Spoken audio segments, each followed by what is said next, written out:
Kleber, primeiro quero te agradecer, né, o ter aceitado o convite. É um prazer aqui estar com a gente, né, em Pelotas, mesmo longe. Mesmo virtual. Mesmo sendo virtual, estou muito feliz por ter aceitado o nosso convite, né.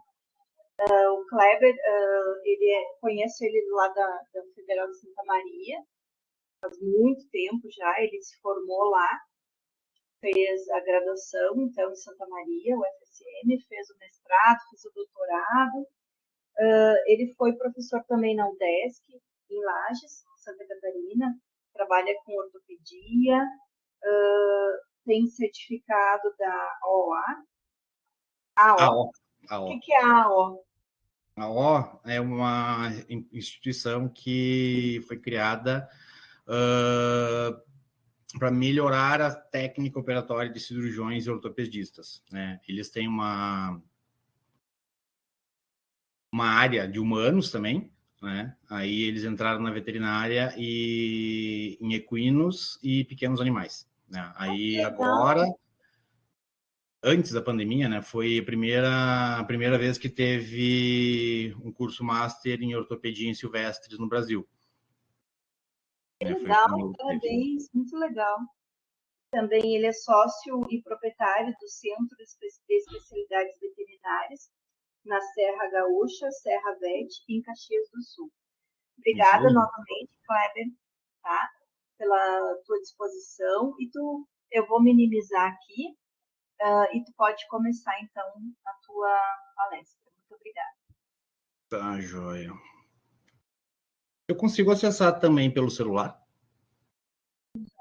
Sim, tu consegue. Pelo link ali, tu consegue. E daí tu pode ver também a palestra. E não sei se tem alguém aí junto contigo, pode ficar vendo também. Consegue acessar, sim. Pelo link ali, tu consegue acessar. Tá, deixa eu botar o nome aqui.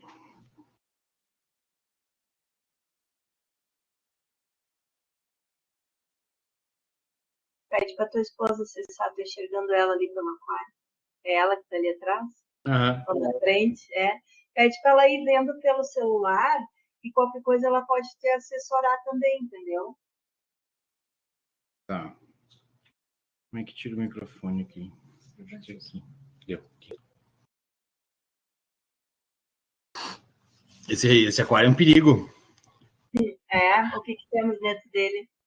Não, na verdade, o problema não é o conteúdo, né? O problema é o reflexo, né? Nessa período de aulas de pandemia, né? Várias vezes a gente tem que entrar meio escondido na casa para não aparecer. Sim, tá certo. Tá bem, eu vou desligar meu microfone, mas eu tô aqui, qualquer coisa tu me chama. Tá, ok.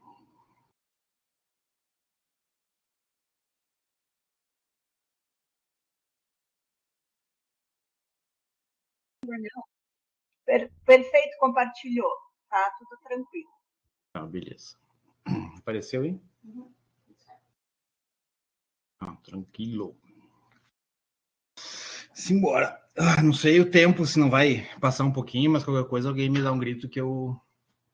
Não, vai no seu tempo. Que eu dou umas passadas nos slides. Se qualquer coisa, se faltar tempo para os questionamentos, alguns a gente te manda depois, tu responde e a gente coloca lá no Instagram, tá bem? Tá. Tranquilo, então. Tudo certo. Então tá, beleza. Bom, vamos lá. Pessoal, boa noite. Primeiro, agradecer a Jo pelo convite, né? Eu vi que o Ventura também está ali conectado. Eu não vi se o Fabrício está por aí, né? Que todo o pessoal que eu conheço que está em Pelotas, o Marcelo, eu acho que são os 4. Isso. Eu acho que tem mais alguém, mas eu não estou lembrando agora. Agradecer muito o convite. Conheci todos eles em Santa Maria, né? Fui estagiário da Jo, né? nos projetos lá no LACE. E é muito gratificante a gente poder ter essa troca com o pessoal das antigas. Não tão antigo assim também, né, João? Não vamos envelhecer à toa, né? Bom, vamos lá. A Jo já me apresentou, então não tem muito o que acrescentar, né? Em relação ortopedia em aves, que é o tema da palestra, por que eu acabo falando em ortopedia em aves? Né? Porque a gente acaba tendo uma rotina na clínica, né, que pede esse atendimento. Eu não faço atendimento clínico de silvestres, tá? Nós temos 2 veterinários que realizam atendimento clínico e eu acabo participando quando tem cirurgias, tá? Não só ortopedia, mas outros procedimentos. Tá? Além de aves, tem silvestres, répteis, pequenos mamíferos, né? Uma rotina grande de coelho, porquinho da Índia, enfim. Mas a ave acaba sendo um dos principais animais com lesão ortopédica, tá? Vamos lá, então. Acho que foi. Bom, iniciando, vamos falar agora só de aves, tá? Vamos deixar os répteis, que eu gosto bastante de lado, e os mamíferos. Só em aves, segundo estudos, enfim, nós temos 10 mil espécies diferentes no mundo, tá? E entre elas, 22 mil subespécies diferentes, tá? É muita ave para a gente saber anatomia, fisiologia, alimento, o que não come, o que come, enfim, é bastante peculiar, assim, cada indivíduo e cada animal, tá? Na clínica de pequenos animais e na clínica de animais silvestres, a maioria dos animais que chegam são animais pet, né? Legal ou ilegal, mas isso agora não tem importância, digamos assim, falando em ortopedia. Aí no final a gente pode dar uma conversada sobre esse assunto, tá? Vamos lá, aqui. Então, a palestra normalmente eu faço meio conversando com vocês, tá? Eu me sinto meio retardado aqui falando pro computador, mas eu sei que o pessoal está assistindo, certo? Então, aqui nós temos 6 aves diferentes, com habitats diferentes, anatomias diferentes, fisiologia, alimentação, enfim, condições climáticas que necessitam, então, para sobrevivência. O pinguim, a curucaca ou curicaca, enfim, dependendo de quem chama de uma forma ou outra. Tem sabiá laranjeira, arpia, avestruz e um beija-flor, tá? Então, lá tem o tamanho de um beija-flor, que são algumas gramas, e a gente vai para um avestruz, que são alguns quilos, tá? Porte diferente, habitat diferente, eles exigem da estrutura óssea deles, anatomicamente, digamos assim, um ponto de apoio ou uma força em determinado membro. O avestruz, ele não voa, então a força maior que ele submete à parte óssea dele é membros, né? Membros pélvicos, certo? Agora a gente vai para o sabiá laranjeira. É um passeriforme, ele voa, ele precisa muito da asa, muito bem alinhada, digamos assim, para conseguir fazer busca de alimento, construção de ninho, achar fêmea, enfim, e para reprodução, certo? A arpia, ela vai precisar de ambos, tá? A asa para o voo, enfim, e membro pélvico, que ela precisa fazer a captura da sua presa, certo? Só alguns exemplos que a gente tem de vários animais. O pinguim é um animal que nada, enfim, então a gente tem que levar tudo isso em consideração na hora de optar pelo procedimento, qual implante, o que fazer ou não, até mesmo a eutanásia do animal. Tá? Ai, que horror, ele falou em eutanásia do animal, vou pegar o pinguinzinho e vou fazer uma eutanásia dele. É triste, mas algumas vezes é necessário. Tá? A gente vai amputar um membro de um pinguim. Se for um animal selvagem que não tem condições de nadar, caçar, enfim, como é que a gente vai fazer a soltura, ou até mesmo como que a gente vai manter esse animal em cativeiro. Tá? Então, isso tudo tem que ser muito bem pensado em benefício do animal, certo? Vamos lá, aonde que a gente vai começar? O nosso atendimento, tratamento, opções de cirurgia, opções para internar ou não esse paciente, tá? Primeiro, vamos ter que saber o habitat do animal. Tá? Esse comecinho aqui, ele é utilizado para qualquer procedimento cirúrgico, qualquer tratamento, doença respiratória, sei lá, vai internar uma suindara, certo? Então, isso tudo a gente tem que prestar bastante atenção para o sucesso do nosso tratamento, ortopédico ou não. Depois eu entro nas particularidades ortopédicas. Vou mostrar alguns casos meus, né? Alguns casos, na verdade, um deles que eu fiz a cirurgia e hoje eu já repensaria que eu faria eutanásia, tá? Eu não submeteria o animal a um procedimento cirúrgico, certo? O habitat. Isso pensando, lógico, pensando em animal para soltura, tá? Se for uma calopsita que ela fica dentro de casa, a nossa preocupação com o habitat é reduzida, né, devido aos cuidados que ela vai ter pelo proprietário, pelo tutor ou pela pessoa que achou, enfim, na rua. Aqui tem bastante calopsita, não sei se é aí, né, mas aqui toda semana alguém posta foto de uma calopsita que encontraram perdida, né? É bem comum, certo? Habitat por quê?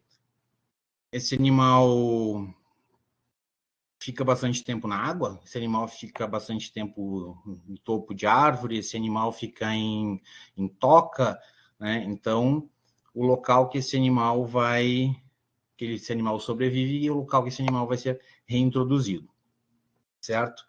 A reintrodução já é uma discussão longa que, por uma palestra de 50 minutos, eu acho que a gente não consegue, né? Porque cada um vai ter uma opinião e é uma discussão válida, digamos assim, tá? Soltura em habitat, que é habitat, né? Já está sendo tudo destruído. E comportamento. O animal é terrestre, certo? O animal é noturno, o animal tem hábitos diurnos, ele se alimenta no solo, ele se alimenta no ar, ele se alimenta na água, certo? Isso a gente precisa saber, pensando também nos cuidados em uma internação, tá? Vale também para os zoológicos, enfim, que tem uma estrutura melhor para esse tipo de paciente do que uma clínica pequena, né? Pelo tamanho da... Agora me fugiu o nome? Não é recinto. Da instituição. Isso, instituição. Não era recinto. Ela tem uma cola aqui do lado. Certo? Alimentação. Ponto importantíssimo, tá? Aqui eu já vou jogar um pouquinho vou puxar um pouquinho o réptil, né, que eu gosto bastante, não tenho como não falar, né? Eu tenho o Rodolfo, para quem não sabe, que é uma jiboia, uma BCC, uma jiboia amazônica, e todo mundo questiona a alimentação dele, né? Pensando em ave, a gente vai jogar a alimentação do meu Rodolfo ali, da jiboia, do réptil, numa suindara, num carcará, né? A suindara vai comer o quê? Outro animal, certo? Então ela precisa de uma alimentação adequada. Filhotes de rato, dependendo do tamanho da ave, ratos adultos, twister, camundongo, os topolino, pensando num animal de grande porte, uma suindara não, uma arpia. Para uma arpia teria que ser um coelho, né? Um porquinho da Índia, certo? Então tem que ter essa noção, certo? Alguns animais vão comer exclusivamente frutas, outros vão comer insetos, outros sementes. Aqui tem o pinhão, que é um alimento essencial para o papagaio charão, nosso papagaio, que está sendo extinto, né? Não só ele, outros também. Porque a alimentação, eu tenho que saber o que ele come ou não. Se esse paciente vai ficar internado, o que vocês vão alimentar ele? Tá? Ah, mas ele não está conseguindo se alimentar sozinho. Então, de alguma forma, essa alimentação vai ter que ser fornecida. Tá? Ou por sonda, ou forçada, né? Então, tudo isso tem que saber. Ah, eu vou fazer uma alimentação forçada de uma suindária e vou fazer uma papinha de mamão. Não tem como, né? Nós já atendemos rapinantes que foram resgatados. Isso não foi aqui na minha clínica. Foi resgatado. Quem resgatou ficou com o paciente, com o animal, alguns dias, e ele alimentava com papinha de mamão. Por isso que eu dei esse exemplo. Ah, mas o que eu vou fazer como é que eu vou passar um rato numa sonda? Certo? Deixa eu voltar aqui, o slide fica melhor. Como que eu vou fazer o ratinho passar na sonda para alimentar a suindara, certo? Difícil, não tem como, né? Vou colocar o ratinho no liquidificador e triturar ele, passar pela sonda, né? É outro problema. O liquidificador eu acho que vai ter que ser inutilizado, mas tudo bem. Nós temos alguns alimentos disponíveis já no mercado para animais herbívoros, animais carnívoros e aí para aves, né? Aí a gente tem as aves que comem basicamente outros animais e aves que comem sementes, frutas, enfim. Se eu não me engano, já para fazer propaganda, a Megazoo tem essas opções de alimento, tá? Vem em pó, aí dilui em água e é possível passar por sonda, certo? É uma opção. Tem para animais que exigem mais proteína, enfim, a gente tem essas rações de cão e gato, né? Pode usar na hora de alimentar o paciente, se for necessário, utilizar uma sonda. A AD da Rios, tem a Recovery também, que são opções para alimento, certo? Já sei a alimentação, já sei o que vive, já sei onde mora, o que faz, como é que é, do que se alimentam, onde vivem, de onde vêm, enfim. Nós vamos agora no nosso atendimento, tá?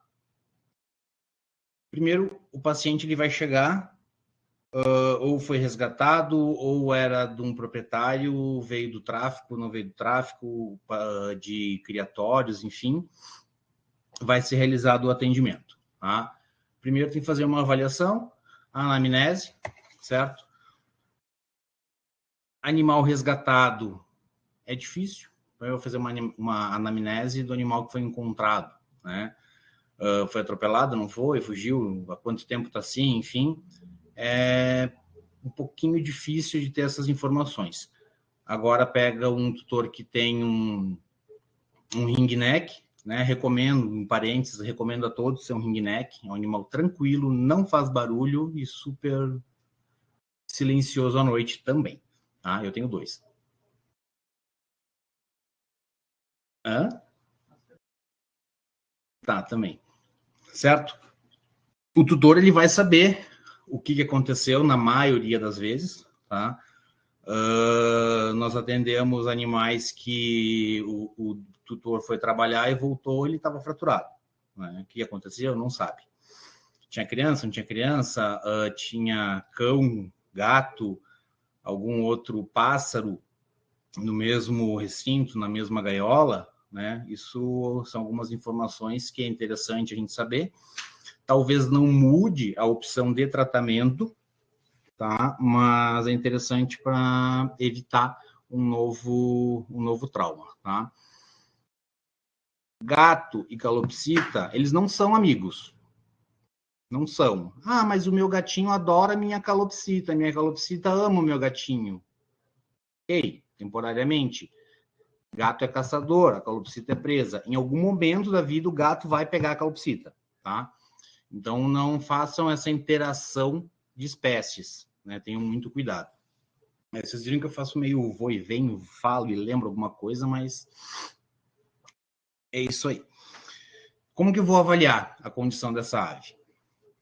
Cadê aqui? Inicialmente, a gente tem o exame físico, tá? Palpação, quando possível, se o animal permite ou não.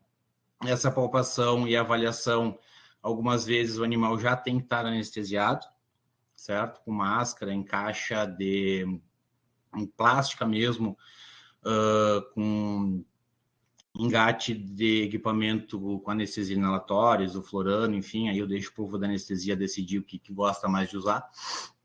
Ali na clínica a gente acaba, e na minha rotina eu acabo utilizando mais o isoflorano, né, mais fácil de acesso. A auscultação, verificação de condições da musculatura peitoral, tá, para ver se o animal está muito debilitado ou não, há quanto tempo o animal está sem se alimentar, enfim, a gente consegue ter uma ideia da condição corporal geral desse paciente, para ver se é possível submeter ele a uma anestesia ou não. Tá? Ponto importante, pesagem do animal. Por quê? Miligrama quilo.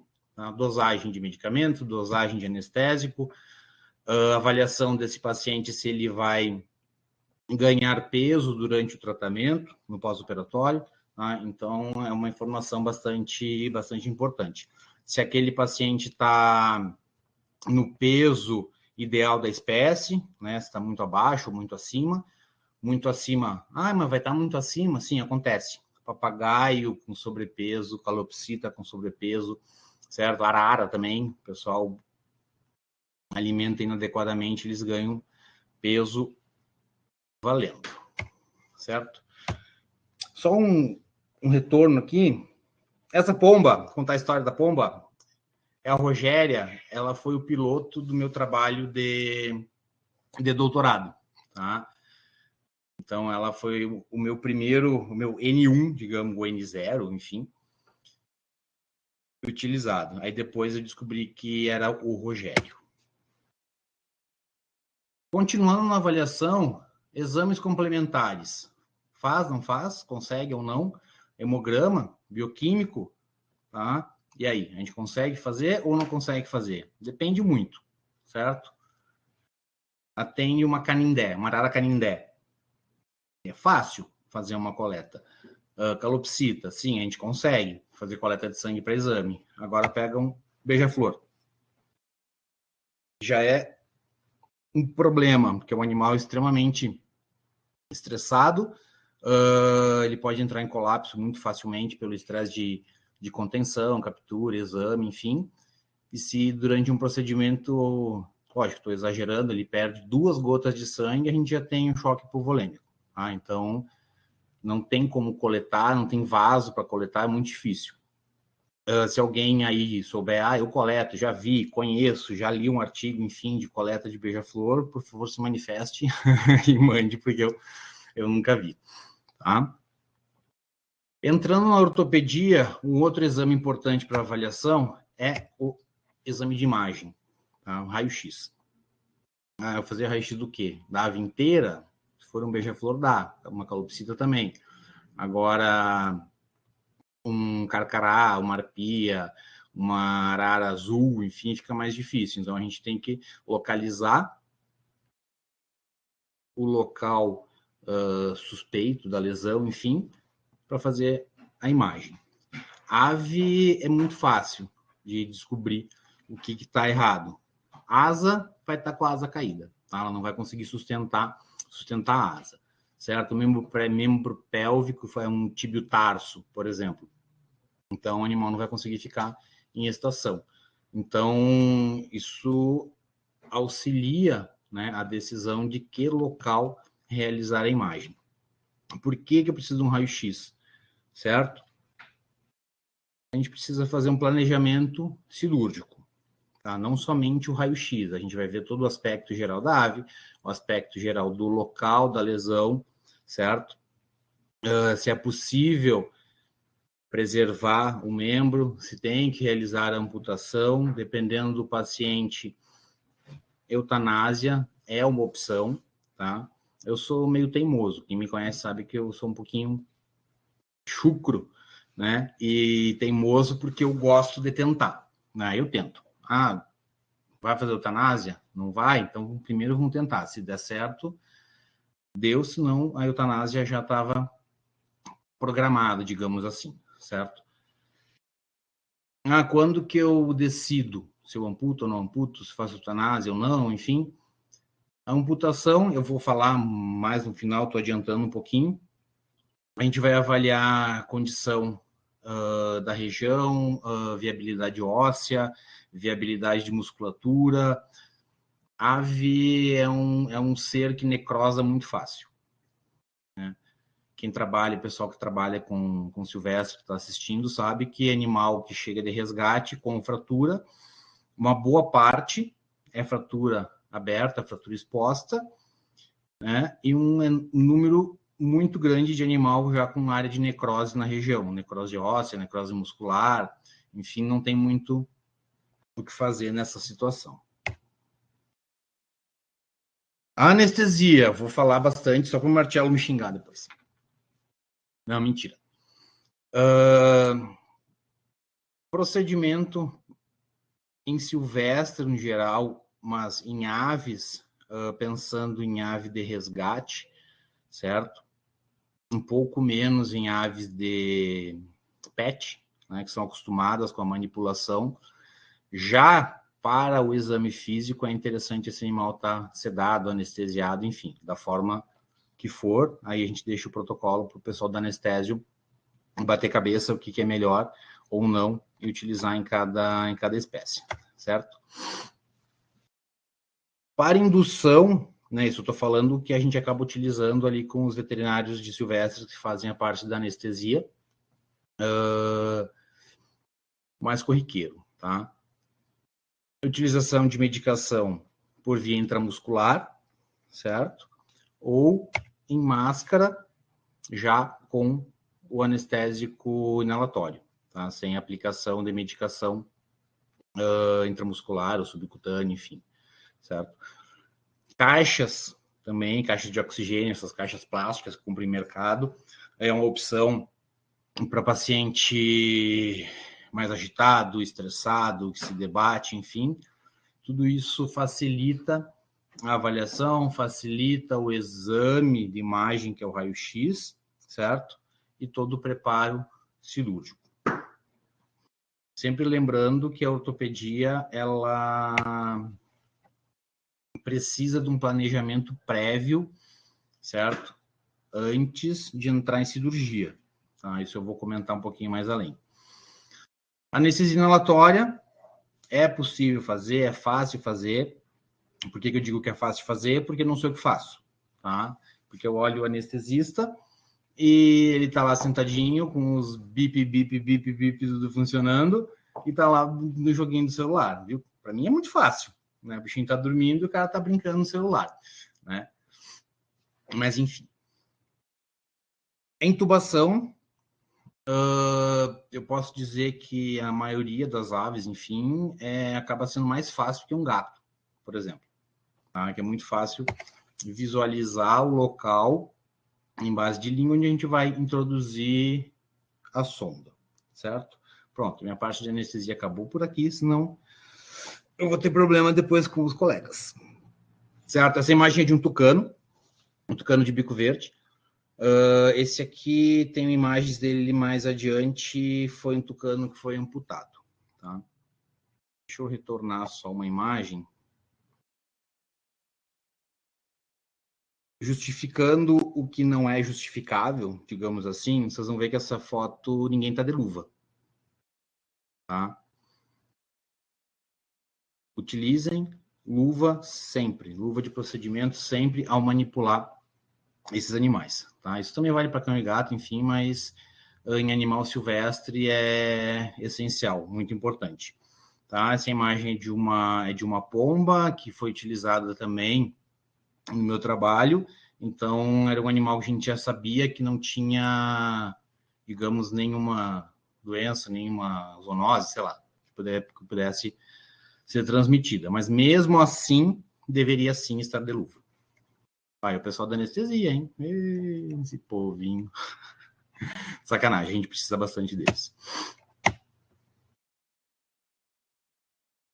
Suporte durante o procedimento, essencial, temperatura, tá? Quem opera a ave vai passar calor, porque a temperatura de bloco cirúrgico tem que estar alta. A temperatura da ave, ela é extremamente alta.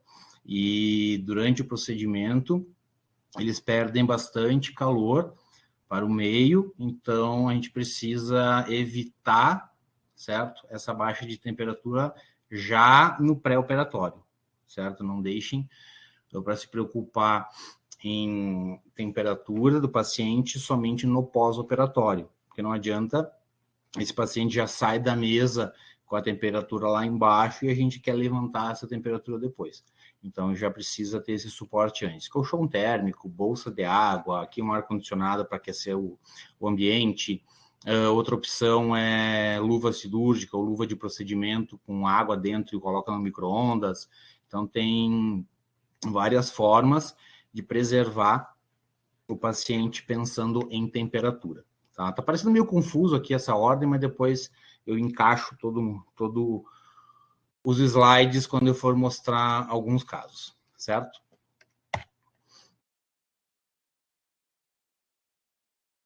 Jô, não sei se o pessoal costuma perguntar no meio, deixa tudo para o final.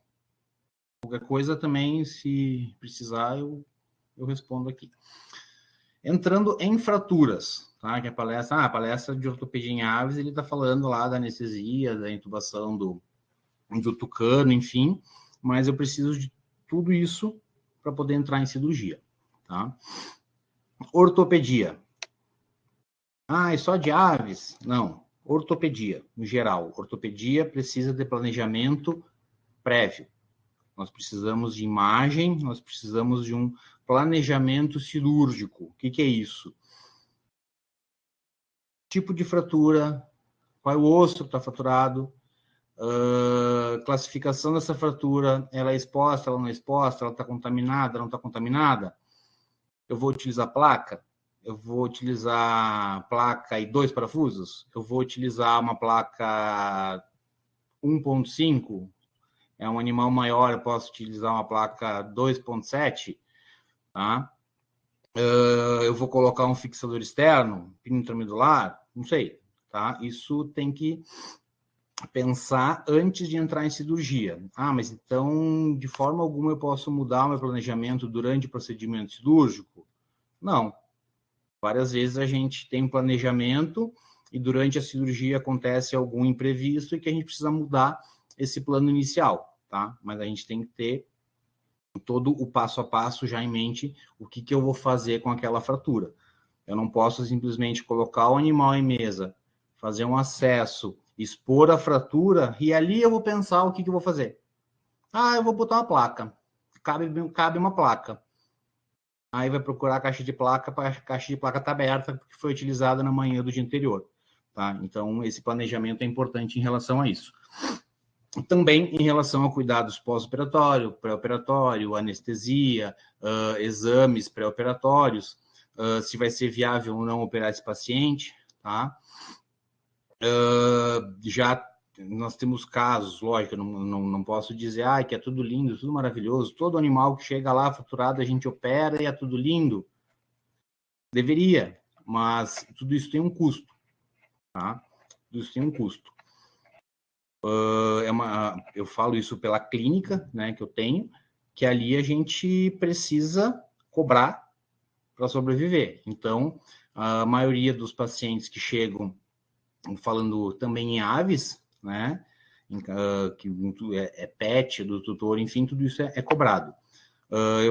Eu faço bastante cirurgia em animais resgatados, tá? E eu mesmo converso com quem resgatou e acabo combinando de ou a pessoa acerta o material, ou pelo menos ela paga o raio-x, que o nosso raio-x é terceirizado, tudo isso é conversado.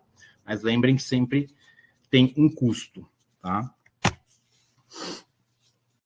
Chegou o passarinho para a cirurgia, fez o atendimento, tem uma fratura, tá?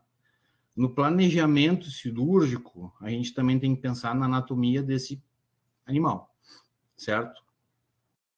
Tamanho ósseo, tamanho de asa, envergadura de asa. Ele voa, ele não voa, né? Ele tem asa pequenininha e só corre, né? Que nem o avestruz, lógico, tem uma asa grande, mas ele não voa. O pinguim que nada, a arpia que precisa de membro pélvico para caça, né? Para sustentar a presa, certo? Porque esses animais eles pegam presas grandes.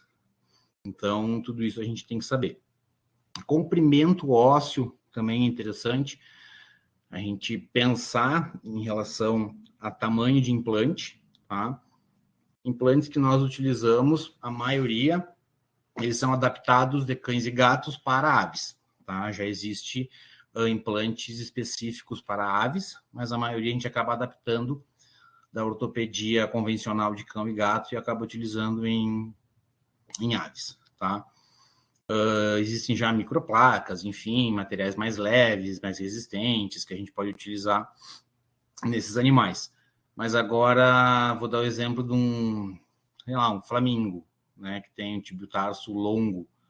Né? A gente precisa pensar em que se vai ter implante para isso, né? Se a gente vai ter material que consiga sustentar um osso daquele comprimento.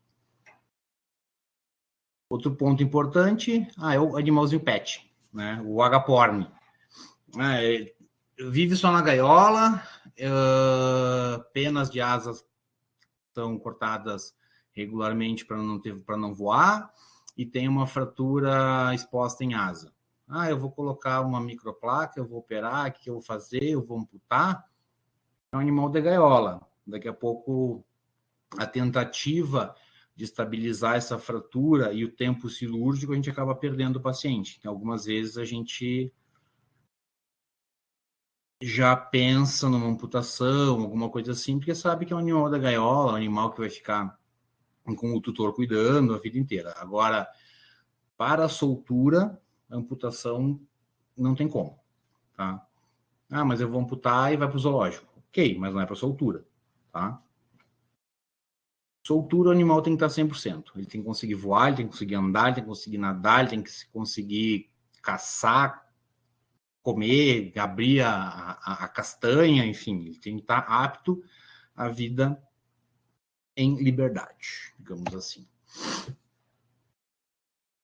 A ortopedia de aves, falei antes, a gente tem uma adaptação do material e técnicas que acaba utilizando em pequenos animais, né? Pequenos animais eu já saliento que quando eu falo é cão e gato, certo? Mas nós temos diferenças importantes, precisamos saber para não ter problema em técnica. O que eu falo problema em técnica? Utilizar um implante, um pino, que não vai ter resultado, tá? Que a gente não vai ter o sucesso da nossa estabilização de fratura. Nessa imagem, a gente vê anatomicamente uma diferença. Vou salientar somente radiuna, tá? Que nós, cão, enfim, os mamíferos, a gente tem o rádio maior que a ulna. Em ave é o contrário, tá? Aqui nós temos a ulna e esse Czinho é o rádio. Diferença estrutural importantíssima do osso da ave para o osso do mamífero, do cão. Espessura de cortical.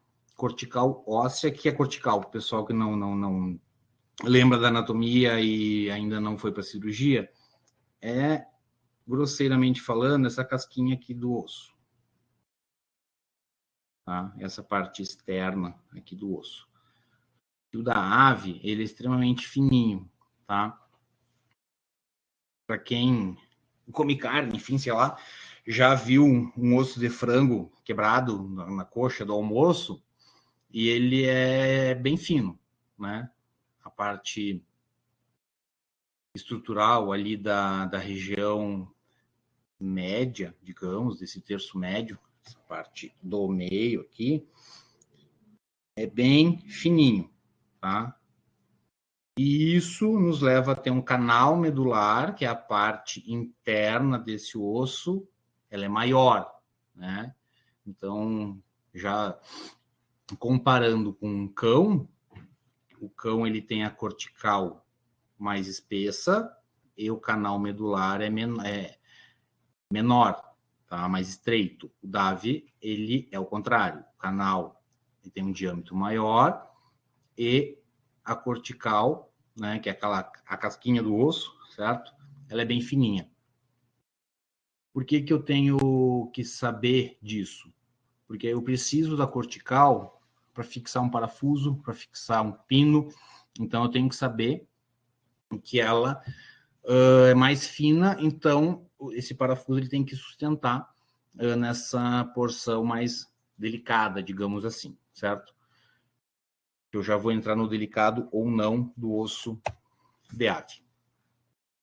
Fratura, a casuística de silvestres, a gente tem bastante atropelamento, arma de fogo, fio elétrico, enfim, eu acho que atropelamento ainda acaba sendo o mais comum, tá?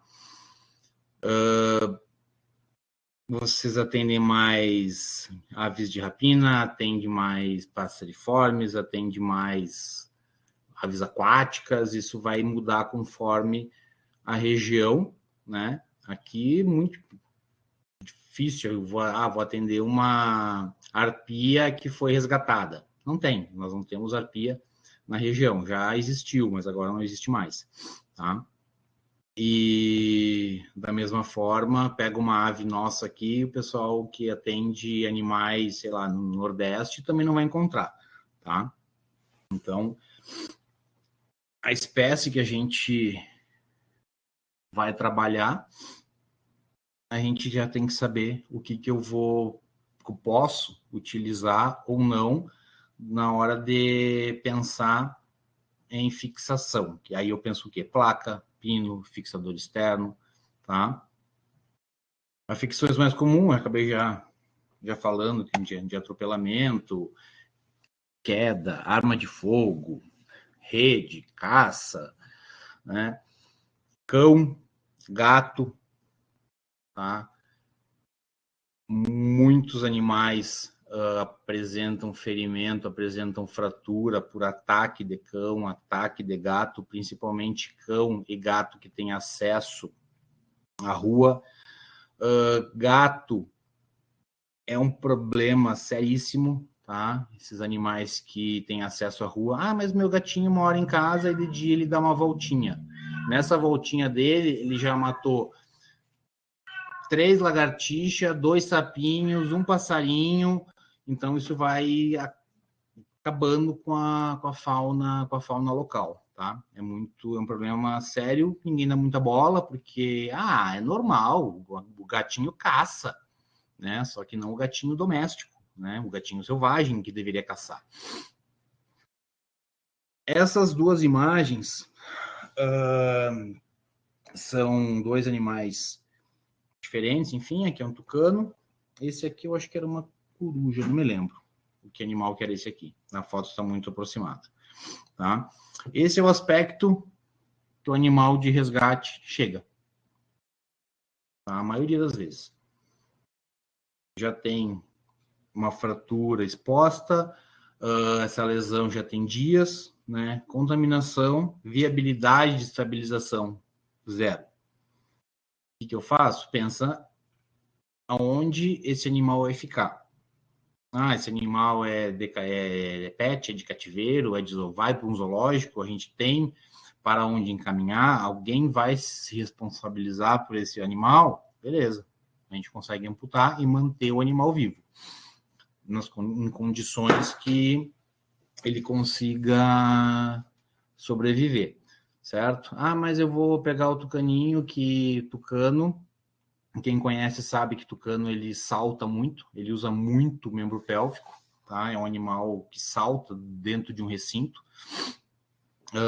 voa muito bem, e mesmo eu sabendo que ele se vira legal saltando, eu não tenho como soltar um tucano sem uma asa, tá? Para soltura é inviável. Agora, para manter ele em cativeiro, um tucano se vira muito bem sem uma asa, certo?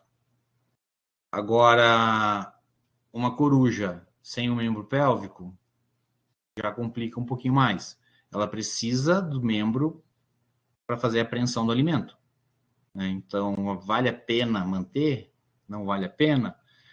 Né? Eu estou falando basicamente a mesma coisa sempre durante a palestra, porque vocês precisam pensar no bem-estar do paciente, certo? Eu tenho um caso ali mais adiante que deveria ter feito eutanásia quando chegou, certo? E de teimoso a gente operou, enfim, e ele acabou vindo a óbito em pós-operatório. Mas toda vez que eu mostro o caso dele, é um paciente que era eutanásia, não tinha muito o que pensar.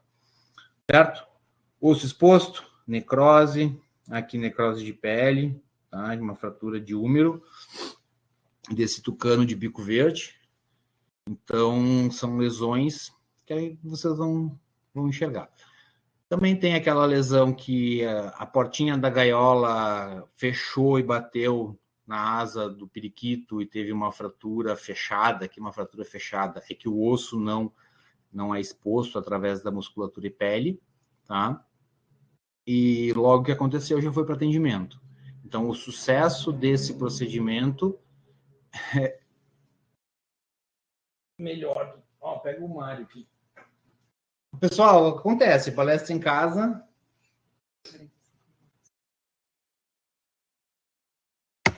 Bora. Causas diagnóstico, acabei falando, tudo meio misturado no slide anterior, tá? Atropelamento, queda, ataque de outros animais, arma de fogo, enfim. Anamnese, foi atendido, já sei a causa, o que aconteceu, como é que tá, como é que não tá. Ah, vou fazer cirurgia ou não. A gente também vai para o raio-x para o planejamento cirúrgico, tá? Essa imagem, as duas imagens são do mesmo animal, esse que eu comentei já algumas vezes, que deveria ter feito eutanásia e a gente optou por operar, tá? É um urubu, esse que a gente vê pela cidade já, né? Que não tem mais habitat, coitado. Ele levou um tiro, fez fratura em asa e fratura em membro pélvico, em tibio-tarso, tá? Um dos membros teve a indicação era amputação e o outro a gente utilizou um fixador externo com pinos, enfim. Tá? É um urubu sem uma perna. Como é que eu vou manter esse animal? Não tem como reintroduzir, que zoológico que vai pegar. Tá? Então, esse paciente, sim, hoje eu faria já eutanásia e não tentaria cirurgia. Eu tenho as imagens dele. Causa da fratura, um projétil, tá? Arma de fogo. A localização da fratura, o exame físico e o raio-x, tá? Eles vão nos mostrar a classificação, o tipo, osso envolvido, tem articulação envolvida ou não, é um osso só, tá? Tem algumas vezes que tem mais do que um osso envolvido, vamos dar o exemplo do rádio e da ulna, tá? Que é bem comum. Tipo da fratura, se é uma fratura exposta, se não é exposta, se ela é oblíqua ou não, certo? Aqui bem rapidinho nas regiões, eu já passo para as classificações, que eu acho que meu tempo já está... Tem quanto? Dá tempo. Vamos lá. Na classificação de fratura, que está aqui, tipo de fratura, né, seria classificação de fratura, a gente precisa saber qual região que está fraturada, tá? Que isso é importante para o planejamento cirúrgico. E o que eu vou utilizar de material durante esse procedimento, placa, pino, sei lá. Regiões: diáfise, epífises e metáfise, tá? É só uma divisão para a gente ter uma descrição e ter uma ideia da localização da fratura, tá? Isso também é mais importante para quem vai laudar, então, da região da fratura, onde colocou o pino, onde colocou a placa, enfim. Mas a maioria das fraturas está aqui, ó. Diáfise, né? Que é trauma, basicamente, e é a região mais longa do osso. Descrição em relação à direção da linha de fratura, tá? Esse slide eu coloco o pessoal que eu já vi que tem alguns que entraram, que foram meus alunos. Eu mostro esse slide na classificação de fratura. Olhando aqui no desenho, que fácil, olha só o desenho, só vê a linha de fratura, já sei que ela é transversa, oblíqua, espiral, enfim. Mas com o raio-x, algumas vezes a gente confunde, né? Qual é a classificação? Qual é a importância de eu saber essa classificação? É a utilização do implante, que material que eu vou utilizar, se eu vou fazer a utilização de uma placa-ponte, se eu vou precisar de um fio de cerclagem, alguma coisa assim, durante esse procedimento. Tá? Aqui, então, rapidão, a gente tem a fratura transversa, tá? Que é considerada uma fratura estável pelo tipo da linha de fratura. Fratura oblíqua, já diz o nome pela imagem da linha de fratura. Fratura em espiral, nunca vi essa fratura em ave, tá? Mas eu já coloquei aqui na classificação para vocês. Fratura cominutiva, são vários fragmentos, e também temos a segmentária ou múltipla. Qual é a diferença entre elas? Que a segmentária ou múltipla a gente consegue contar o número de fragmentos, ou a gente consegue montar esse quebra-cabeça. Na cominutiva, a gente, muitas vezes eu não consigo contar todos os pedacinhos de osso, e é mais difícil fazer essa montagem do quebra-cabeça durante a cirurgia, tá? Que não tem essa necessidade. Isso quem for estudar ortopedia vai ver que nem sempre a gente monta bem certinho todo o quebra-cabeça para fazer a estabilização da fratura. Em aves, a mais comum é aqui, ó. É a cominutiva, certo? Por quê? A gente tem uma cortical mais fina, tá? Mas mesmo assim a gente tem uma rigidez óssea maior do que a do mamífero, comparando com um cão, do que a do cão, tá? Eu tenho um slide que eu comento isso de novo. Outro ponto importante são as forças atuantes, né? Se alguém tiver dúvida sobre essas classificações também, depois a gente responde. O que são forças atuantes? São forças que atuam sobre o osso, né? A musculatura, a movimentação, o animal vai voar, então aquele músculo submete uma força ao osso, tá? Que é normal, então se ele está íntegro, tá tudo ok. Se ele tem algum tipo de fratura, a gente precisa evitar que essa força atuante deforme o nosso foco de fratura, tá? Isso entra em estabilização de fratura. Então, aqui são algumas: rotação, tá? Que o osso gira, certo?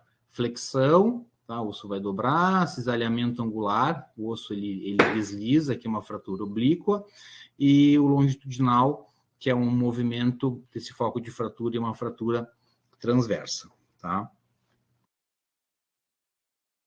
Lembrem aqui da rotação, que eu vou falar para vocês novamente quando eu falar de pneu intramedular, tá?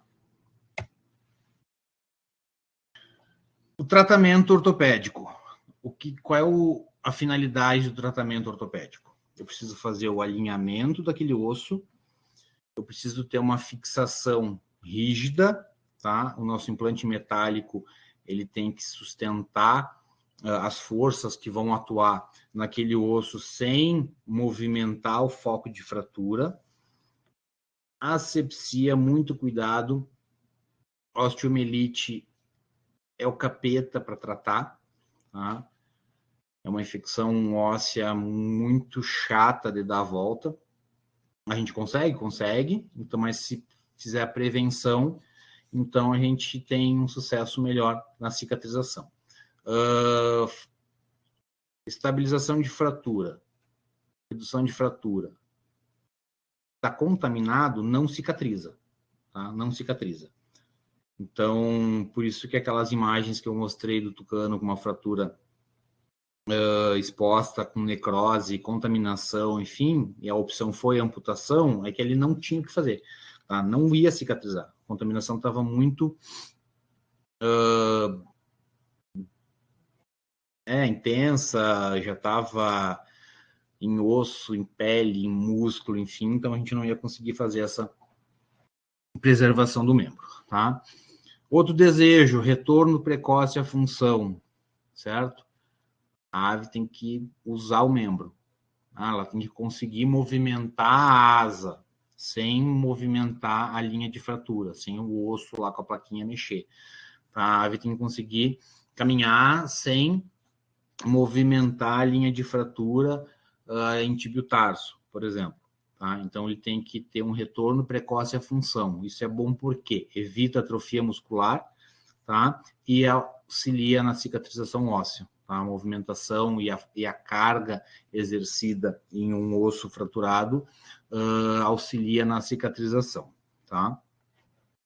Esse ponto aqui embaixo é diferenças de aves mamíferos que eu acabei comentando, principalmente da estrutura óssea, falando de espessura de cortical e tamanho de canal medular, tá?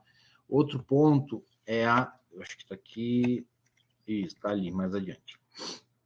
É sobre a força, se é frágil ou não o osso da ave, que a gente olha, é um ossinho, uma casquinha, então ele é muito fraco, por isso que ele fratura. Mas já perceberam que a fratura na ave, a maioria das vezes, ela é cominutiva, são vários fragmentos, tá? Comparando com o cão, a gente, dependendo do trauma, lógico, o osso, ele rompe antes, né? Se fizeram fazendo estudos de isso junto com o pessoal de engenharia, enfim, para ver a força atuante cada osso suporta. O da ave, ele suporta uma força maior do que o do mamífero, tá? O do mamífero ele fadiga antes do que o da ave. Só que o da ave, quando rompe, ele meio que explode. Então, ele segura mais o impacto, mas ele promove uma fratura cominutiva que tem mais fragmentos quando tem essa lesão. Isso atrapalha um pouquinho na hora da cirurgia. A redução da fratura, então, a gente tem qual é o objetivo, certo? Esse animal é para soltura, não é para soltura, ele é pet, ele é de zoológico, ele vai para gaiola. O Joaquim, enfim, a calopsita que vai continuar morando com a Ana Lu, que é o ringneck, certo? Então, tudo isso tem que ser pensado. É uma suindara que eu quero soltar ela, tá? Então, tem que traçar o teu objetivo. Vamos pensar no urubu.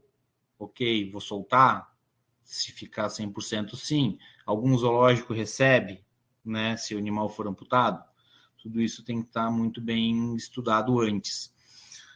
Local da lesão é asa, é perna, é radiuna, é tibio-tarso, é húmero, é fêmur. Tá? Tamanho da ave é o quero-quero, é o avestruz. Tempo de evolução.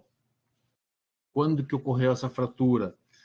Lembrando que a cicatrização óssea em aves ela é mais rápida do que mamíferos. Tá? A média, né, é 21 dias mais ou menos.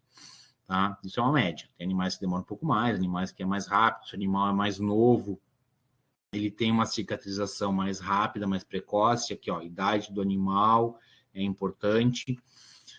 O tempo que eu vou levar para operar também eu preciso pensar na idade desse paciente, tá? A cicatrização ela já inicia na fratura com o processo de hemorragia, então quanto tempo tem da fratura à cirurgia no filhote é muito mais importante, porque eu preciso retirar todo aquele tecido de cicatricial que já aconteceu, né? Aí eu vou ter uma cicatrização começando do zero. Problemas intercorrentes, vou colocar o parafuso e teve uma fratura, né? O tipo de fratura, tudo isso tem que ser pensado já no planejamento cirúrgico, certo? Fragilidade óssea, já comentei para vocês. Tá? O osso da ave ele é mais frágil que do mamífero? Não, ele resiste mais, mas quando ele rompe, ele faz um estrago maior, digamos assim. Tá? Vai ter uma fratura cominutiva, que são vários fragmentos no local de fratura. Eu tenho várias linhas de fraturas. Tá? Para uma cicatrização adequada, né, que é a formação no calo ósseo, vai fazer a sustentação do osso, que não vai depender mais do nosso implante, da nossa placa, tá? Tem que ter integridade do suprimento sanguíneo. Não adianta ir operar uma asa que rompeu todo o suprimento sanguíneo, rompeu a artéria da região, não vai circular sangue, vai necrosar, vai ter uma gangrena, tá? Infecção, lembrando que fratura contaminada não cicatriza, tá? Isso não só para fratura, qualquer outro procedimento, se tem contaminação, a cicatrização já é prejudicada, certo? Deslocamento, o que é esse deslocamento? Deslocamento de fragmento. Mas a gente vai ter uma rigidez ali no nosso implante que vai permitir a cicatrização. Pensem numa ferida de pele. Todo dia tu vai lá e cutuca.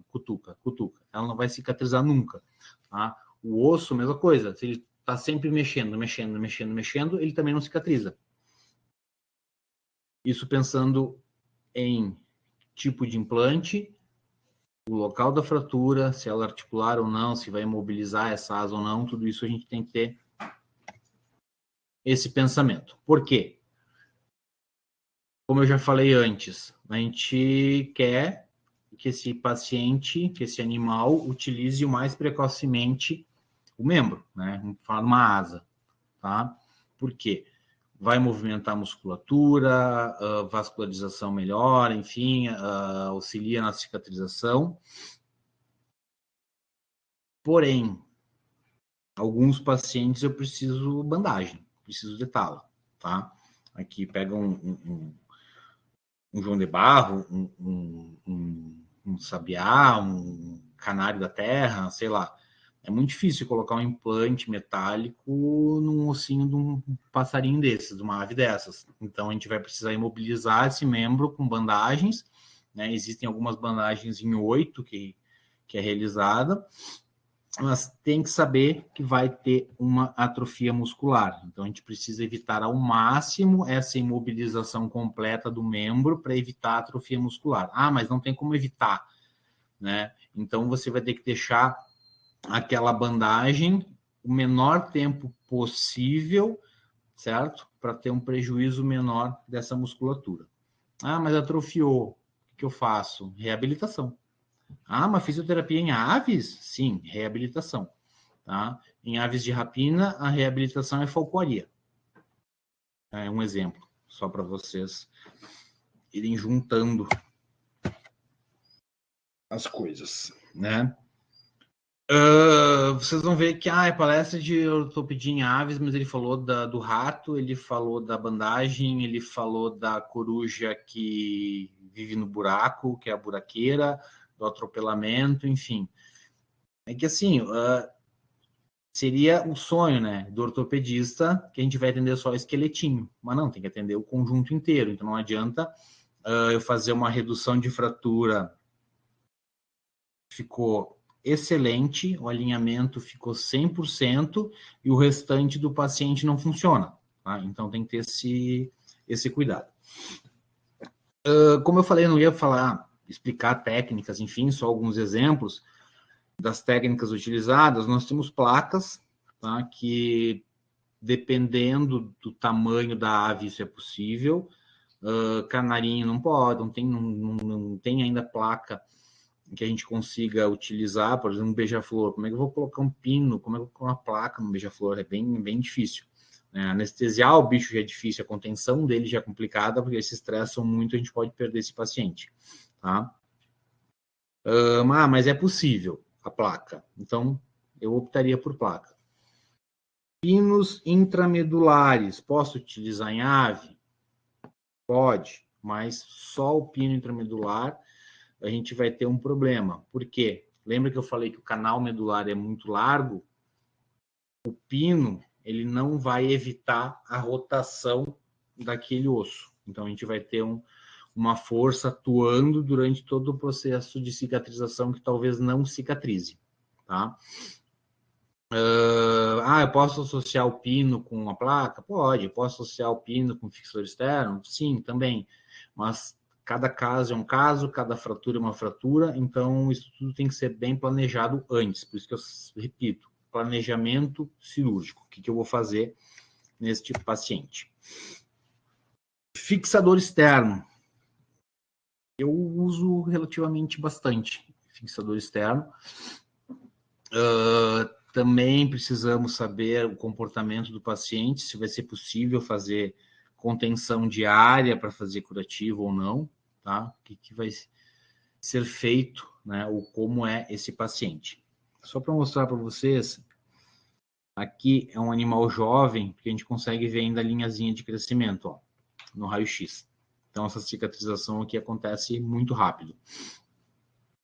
Tipos de fixador, tipo 1, tipo 2, a gente vai ter tipo 3, tem tipo híbrido, tem circular, aqueles Elizarov, tá? Que também não tem tempo para eu entrar individualmente em cada tipo de fixador.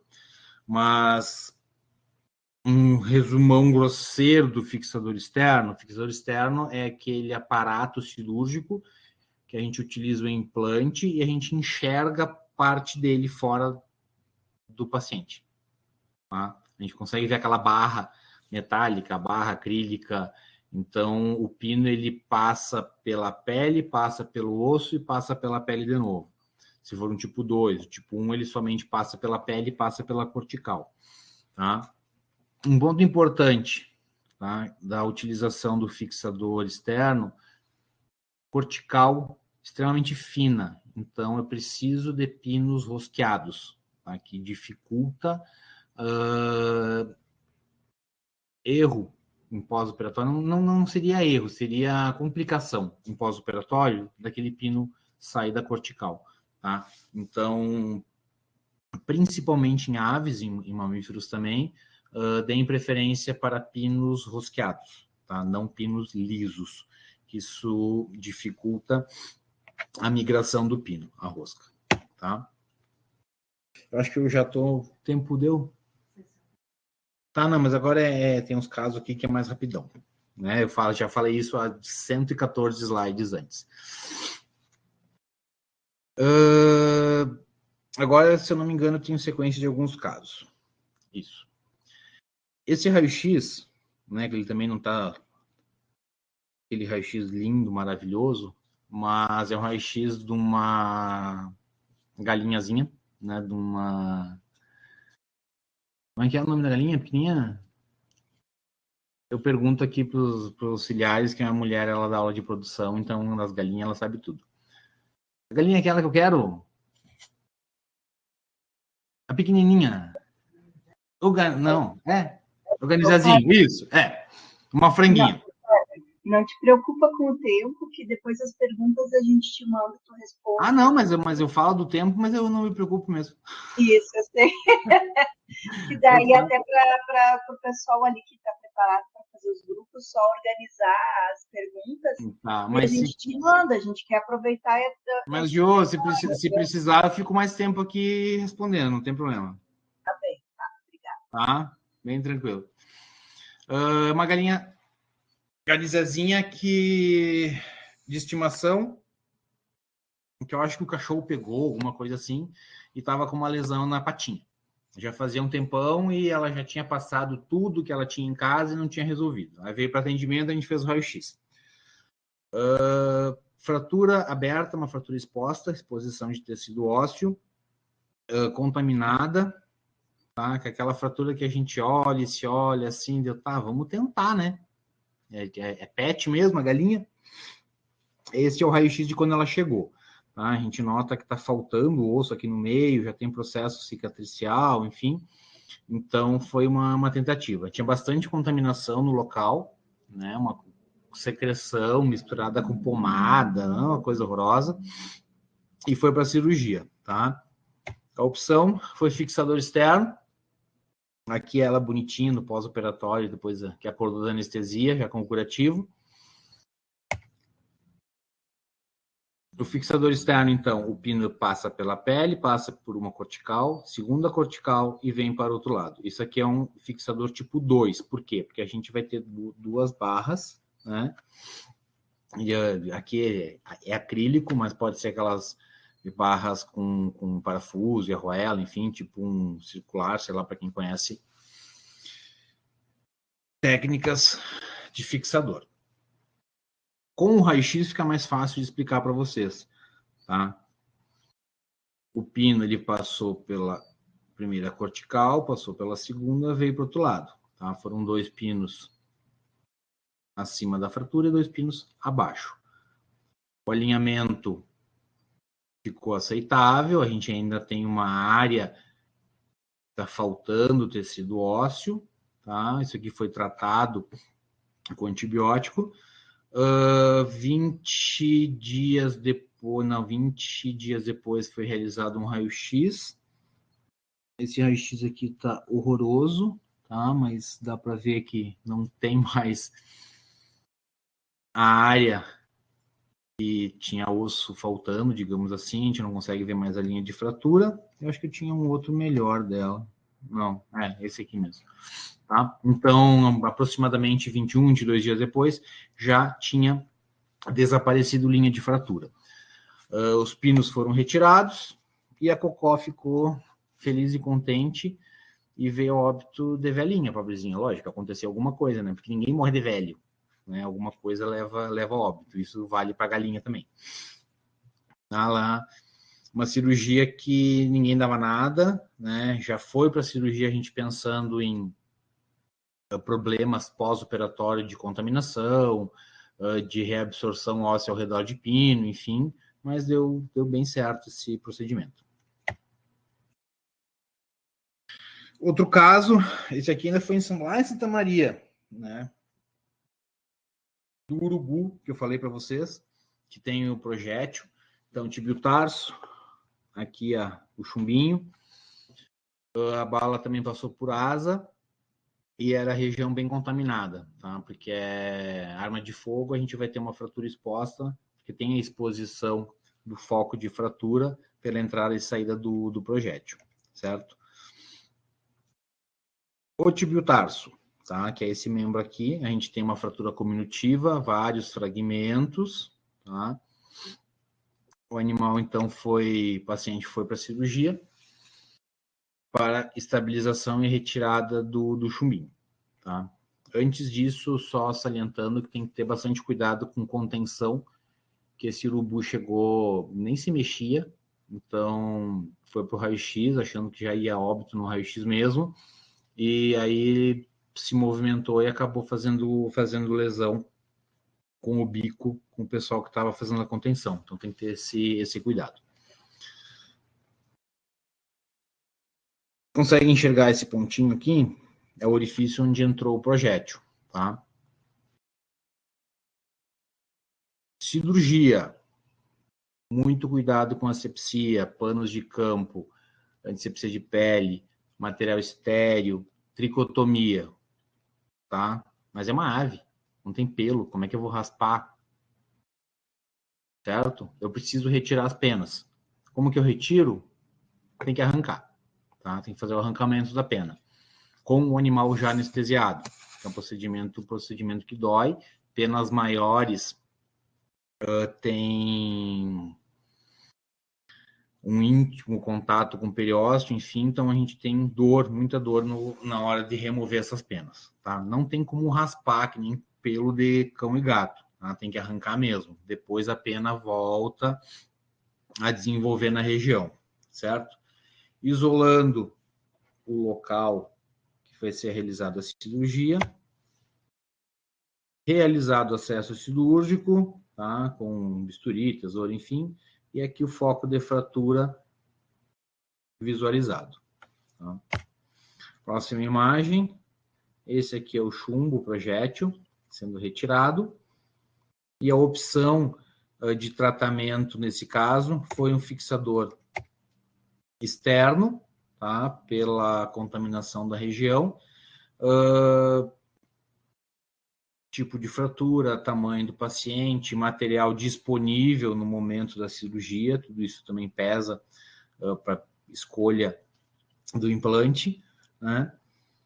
Lembrando que era uma fratura exposta, contaminado, o que eu tenho que fazer? Eu preciso reduzir a contaminação daquela região. Então, eu vou lavar com solução estéreo fisiológica, tá? Isso também vale... Ô, meu, tá me mordendo? Sim, tô sendo atacado pelo gato.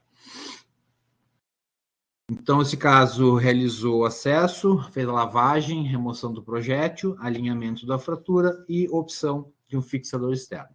Introdução, aqui eram pinos lisos, né? O melhor seriam pinos rosqueados, como eu já falei, a cortical é muito fina, então a rosca do pino, ela vai fazer com que esse pino diminua o risco, né? Que esse pino migre. Porções do pino que vai ficar exposto, que é onde a gente vai colocar o acrílico que vai sustentar a nossa fratura. Ok? Imagem final da cirurgia, depois aproximação de musculatura, subcutâneo, estrutura de pele, isso da mesma forma que vocês treinam nas aulas em pequenos, né?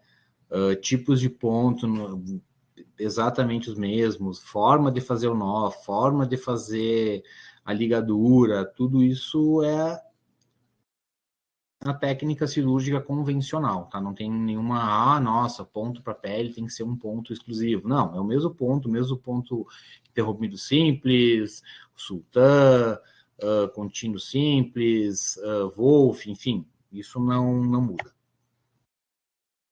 Imagem sem pano de campo, aqui já com o curativo. Tá? Esse caso que eu mostrei desse tíbio tarso, que era o urubu, por que eu falo que hoje eu faria eutanásia? Porque nós amputamos uma asa dele. Então, era um animal sem uma asa, com uma fratura contaminada de tíbio tarso, com grandes chances de não cicatrizar. Tá? É um animal que não tinha como ser solto.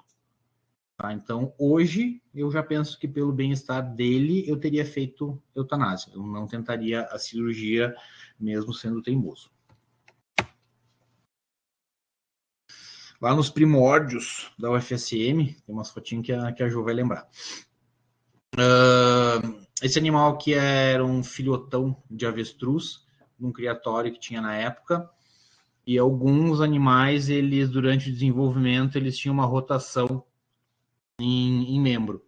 Aí o dono da fazenda levou 2 animais para a gente tentar pensar em alguma técnica, alguma coisa que desse uma qualidade melhor de vida para esse animal. Tá? A tentativa foi cirúrgica, certo? Esse animal não tinha fratura, tá? Foi realizada uma fratura durante a cirurgia para a gente tentar reposicionar o membro do paciente, certo? Ele tinha um desvio angular e a ideia era reverter esse desvio, né? Melhorar o alinhamento do membro do paciente e ver se durante o desenvolvimento dele ele não ia ter mais essa rotação.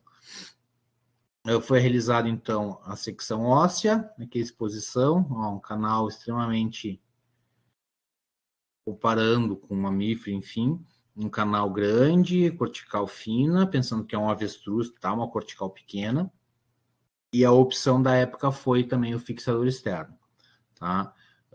Hoje eu já mudaria, que isso aqui já tem muitos anos que eu era estagiário ainda quando a gente fez esse avestruz, tá? Eu já pensaria em uma placa. Porque a placa, pós-operatório, tinha que fazer curativo todo santo dia nesse avestruz. Ainda que era um filhotão, ele acabou acostumando com a manipulação, então o curativo não era tão complicado, tá? Então, fratura alinhada, os pinos posicionados, sutura, musculatura, pele, e aqui os pinos dobrados, que vai ser utilizado o acrílico para sustentar todo o nosso aparato, todo o nosso implante. Percebam que todo mundo tá, ó, avental cirúrgico estéreo, luva cirúrgica, pano de campo, material esterilizado, muito cuidado com todo o processo de lavagem de mão, colocação de avental, colocação de luva. Mas é um periquito, igual. Contamina da mesma forma, local que tem contaminação não cicatriza, a gente pode ter um problema pós-operatório sério por não fazer uma asepsia adequada em todo o processo. Tá? Aqui está o garoto no pós-operatório, a gente tinha nem sei se tem mais essa gaiola lá, um gaiolão, e tinha que fazer a troca desse curativo todos os dias. Era muito engraçado, porque ele dava bicada, dava pescoçada, enfim, a gente fazia o curativo, mas ele acostumou, tá?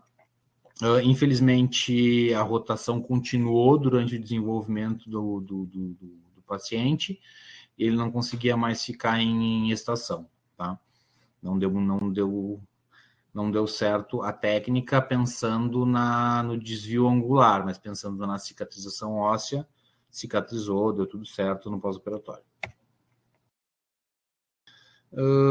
Tá, acho que vou ter que ir mais rapidão.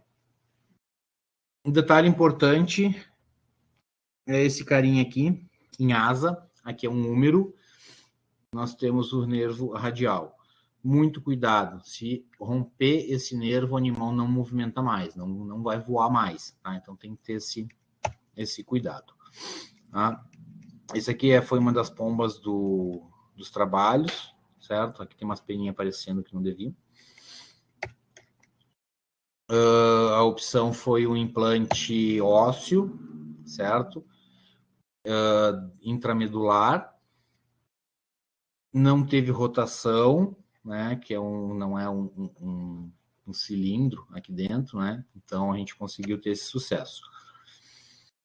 Alinha a fratura, reposiciona o pino ósseo, digamos assim, estrutura de musculatura, aqui está o raio-x pós, tá? Ó, cortical fininha, e aqui dentro tem o implante ósseo que estava substituindo um pino metálico, tá? Alinhamento tá bom, tem contato ósseo, então tudo para a gente ter uma cicatrização adequada, certo? Fiz corridão aqueles casos ali, mas vai dar tudo certo. Amputação, quando amputar, tá? O membro não tem mais condição de manter. Tem gangrena, contaminação, aqui essa caturrita, vocês conseguem perceber que tem um negócio azul? O tutor, ele passou azulão, né? Uma coisa ótima. Teve que amputar. Mas é uma caturrita.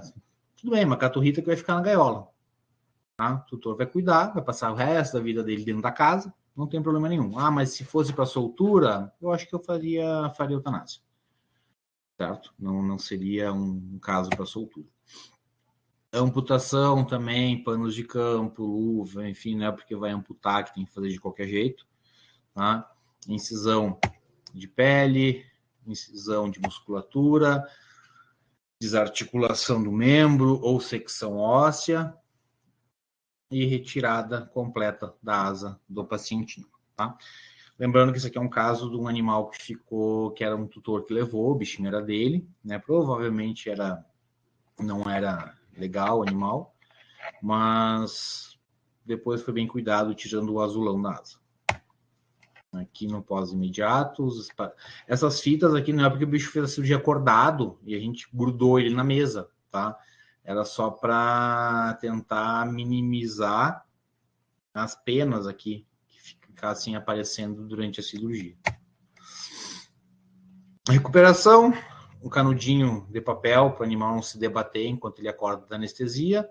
Tá? Dá para fazer com papel toalha, jornal, papel de revista, qualquer papel que o animal consiga rasgar e sair sozinho. Tá?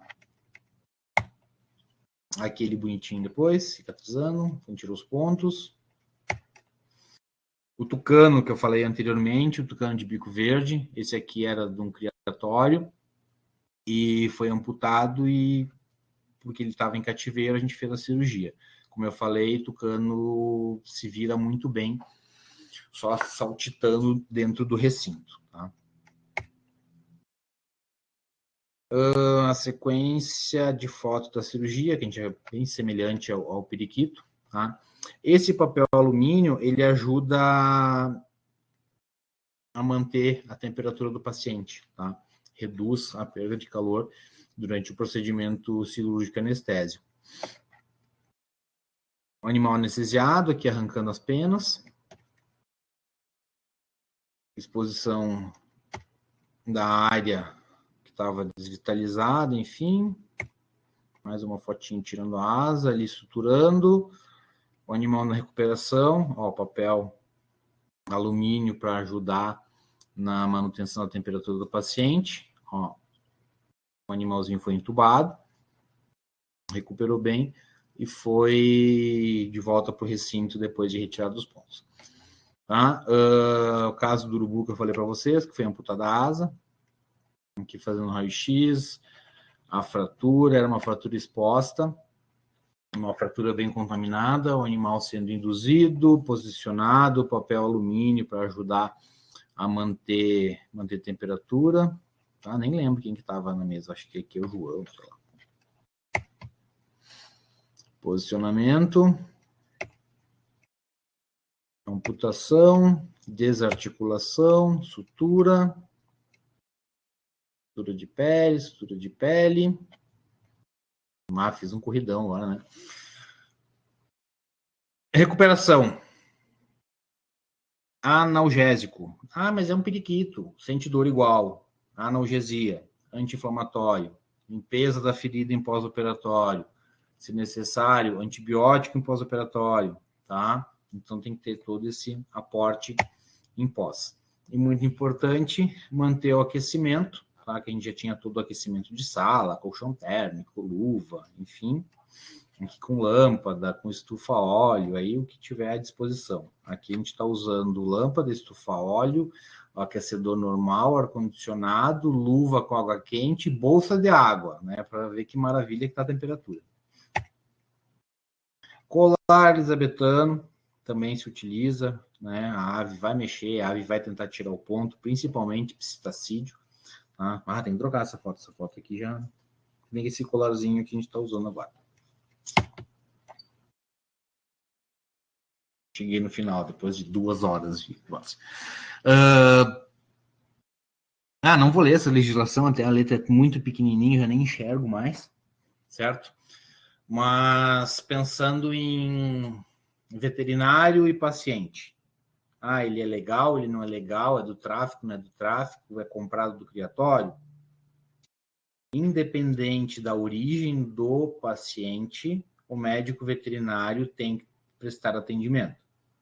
Tá? A gente vai atender aquele paciente. A gente precisa atender o nosso paciente. Mas ele foi comprado lá na feira de não sei aonde, tem 20 anos e morou com a senhorinha 20 anos e veio para cirurgia. O que eu faço? Opero.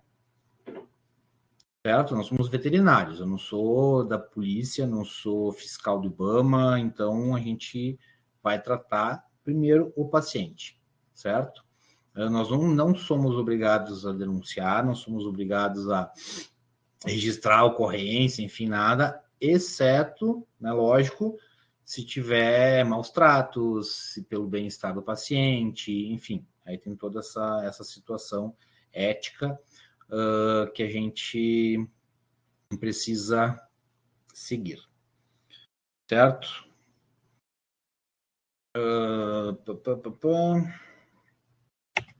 Dúvidas?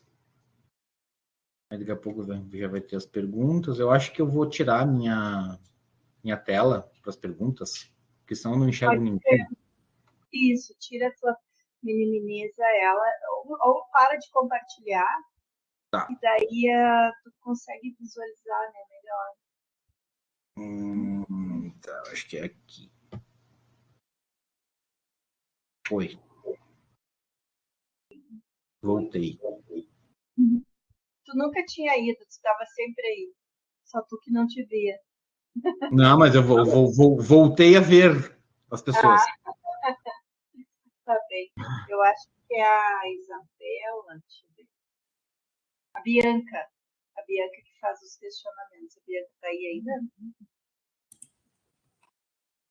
Bianca foi ver Pantanal. Muito boa a palestra.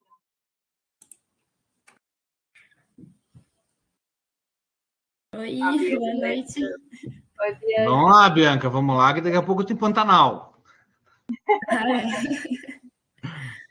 Nossa, adorei a palestra, despertou muito interesse do pessoal aqui.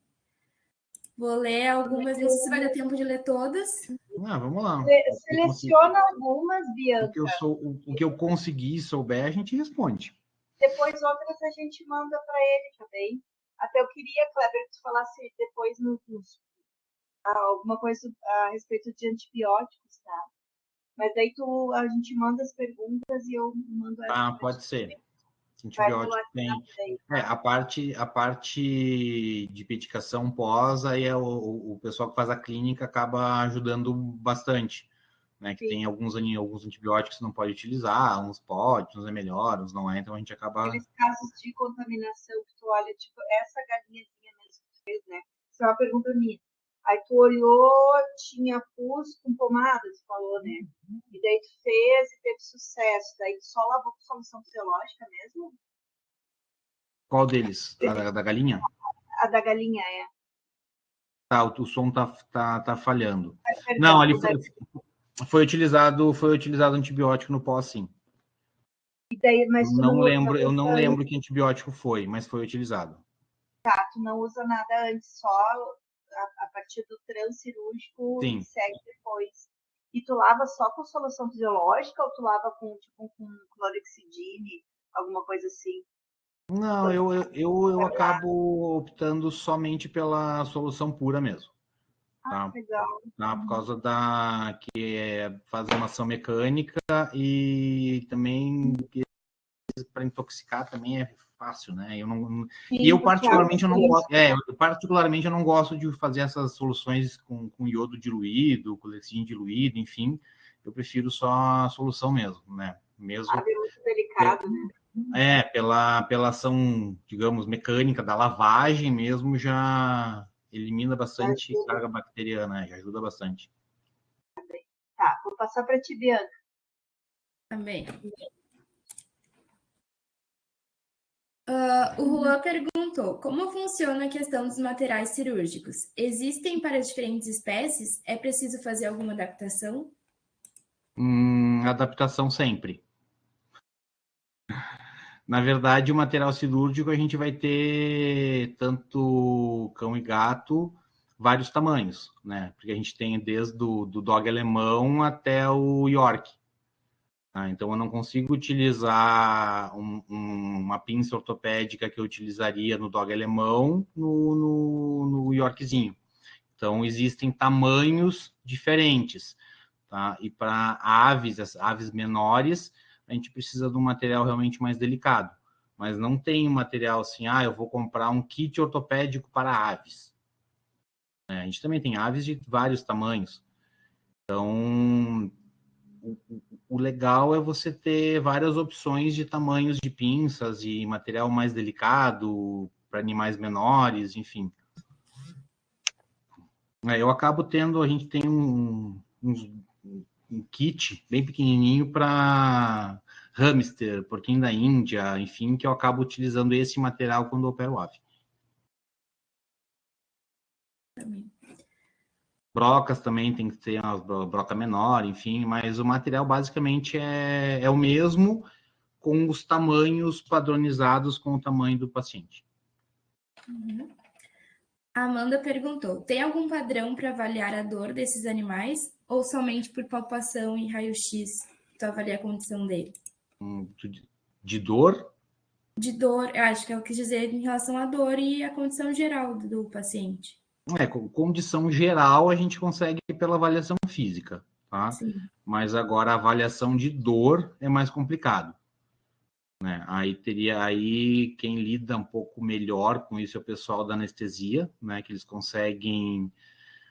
acabam fazendo esse controle de analgesia no transoperatório, né? Até um auxílio no pré, mas sim sentem dor, mas eu acho difícil avaliar, porque o animal esconde muito, ainda mais bicho silvestre, exótico. Eles não demonstram que estão ruins.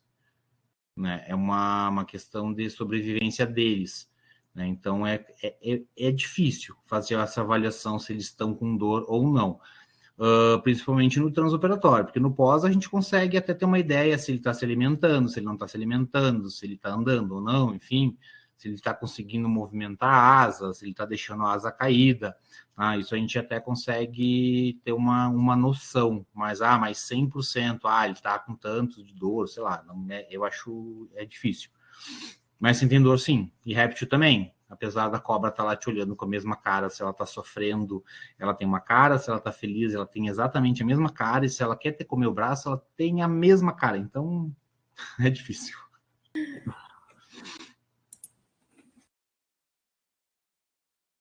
A Isabela perguntou: nos casos em que não é realizada a cirurgia, a formação de calos ósseos prejudica a movimentação da ave e possível soltura? Soltura, sim. Soltura, sim, porque a gente não vai ter um alinhamento 100% para o animal conseguir voar, por exemplo. Né? Para soltura, sim. Agora, se é para animal que vai ficar em cativeiro, em zoológico, animal pet, que agora a gente, nossa, tem de tudo de pet. O que vocês imaginam, nossa, tem uma lista gigantesca de animais, principalmente aves, que já está liberada para pet, que tem criatórios. Uhum. Né? Eu tenho uma perguntinha também. Tu percebe muita resistência das pessoas ainda em relação ao tratamento que vocês propõem para aves? Tá diminuindo bastante. O pessoal está investindo. Eles fazem, a maioria faz. Principalmente, lógico, animal de resgate, o que cai ali pra gente na clínica, eu acabo abraçando, né? Eu faço aquela negociação lá com quem trouxe, de pelo menos, auxiliar no raio-x, porque é terceirizado, alguma coisa assim. Mas aí todo o procedimento pós-operatório a gente acaba custeando, né? Mas animais de pet, de tutores, o pessoal aceita bem, assim, a cirurgia, o tratamento. Tem gente até que se surpreende, nossa, ele gastou tanto numa cirurgia e era uma calopsita, né? Mas o pessoal tá mudando, né? Mas mesmo assim tem resistência, por causa do custo. A Luísa perguntou: como é a adaptação normalmente dessas aves com placas, fixadores externos, talas e implantes? Depende bastante da ave, tá?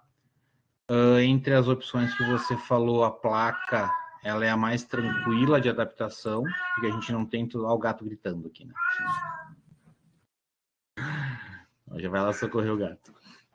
Aqui é uma alegria, o gato derruba o computador, o outro grita. Enfim, se fosse durante o dia a palestra, eu ia ter meus ringneck gritando ali fora, que é uma alegria.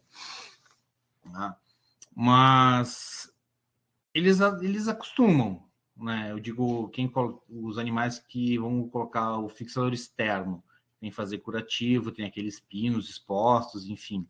Lá, no início eles tentam bicar, tentam tirar, mas eles acabam adaptando bem. E são implantes que são removidos, né? Não vão ficar ali de eterno, principalmente o fixador externo, que a gente consegue ver os pinos. Agora, animal de soltura mesmo, placa, eu gosto de tirar. Eu não mantenho a placa, não. Cicatrizou, tá bem, tá legal. Eu sou meio teimoso, eu tiro. Porque a ave vai ser solta. Lá vai saber se ninguém vai comer aquela ave e vai ter uma placa ali no meio. Né? Vai a jaguatirica, vai lá e caçou o passarinho qualquer e vai comer e tem uma placa. Né? Então, eu retiro de soltura. Mas em adaptação, tala é ruim, né? Entre as opções que você passou de placa, pino externo, bandagem e tala, as talas são bem desconfortáveis. Né? Isso pensando não só em aves, porque vai ficar com o membro sempre assim, né? Vai ter dor muscular, não consegue mexer. Então a adaptação é bem ruim, comparando com uma placa, porque a placa parou de doer, cicatrizou, tá mexendo igual, e a placa tá só no osso, então não tem nada imobilizando e evitando aquele movimento. Não sei, acho que é isso. A Eduarda perguntou: quais os principais cuidados e restrições para o pós-cirúrgico? Cuidados e restrições. Depende muito do paciente e do teu método de fixação, tá?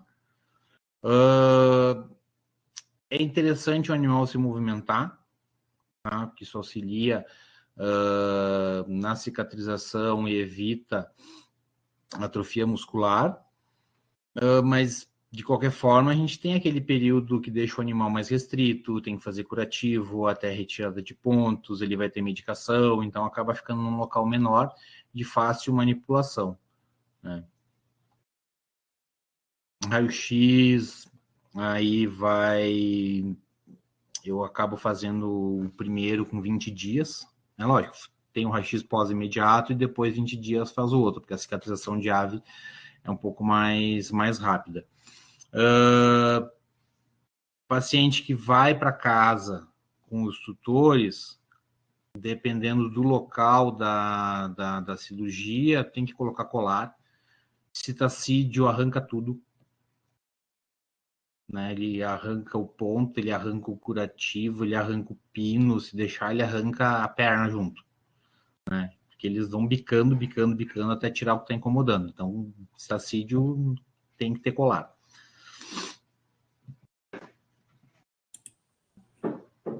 É lógico, e tem todo o cuidado de nutrição, alimentação, se precisa de antibiótico ou não, enfim, né?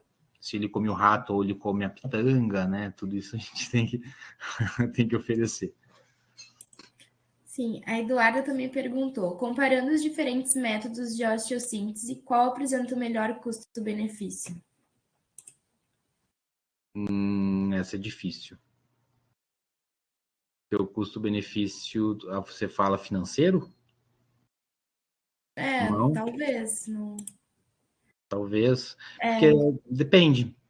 Tem tipos de fratura que a placa funciona melhor que o fixador externo.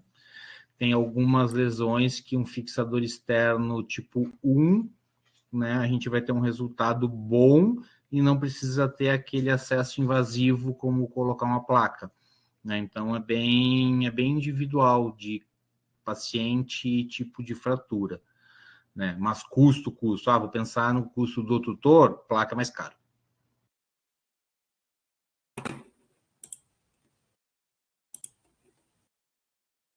A Mirella perguntou quais os parâmetros de monitoração durante a cirurgia ortopédica ou geral em aves? Os mesmos de pequenos. Multiparamétrico, né? Oximetria, batimento, frequência, enfim. Aí tem pressão, aí vai depender do aparelho que você tem.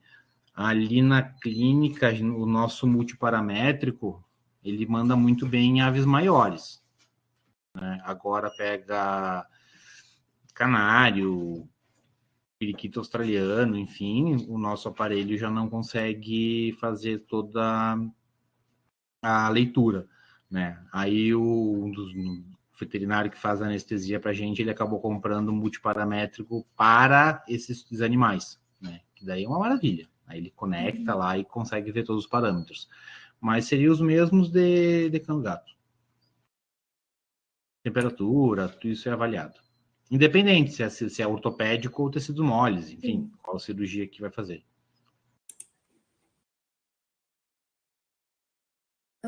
A Lori perguntou, tumor nas falanges do membro pélvico de uma ave de pequeno porte, você acha melhor remover o tumor ou remover a falange? O membro tá aqui a pergunta. Tumor nas falanges do membro pélvico de uma ave de pequeno porte. Qual ave? Você acha melhor remover o tumor ou remover a falange? Eu faria amputação. Depende do tumor também, né? Primeiro eu faria uma biópsia, né? Dependendo, tem que fazer amputação alta. Tumor ósseo é um inferno.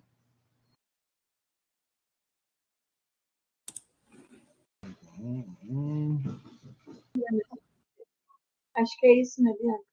Ou tem mais? Tem mais uma. Tem mais uma aqui. Não, tem mais duas. Ali, olha, ela botou lá, ó, ave de cativeiro no caso. Calopsita. Calopsita. Vamos pensar num tumor bruxo, amputação alta. É calopsita, pistacídeo, eles se viram muito bem com o bico na gaiola. Eles vão bem.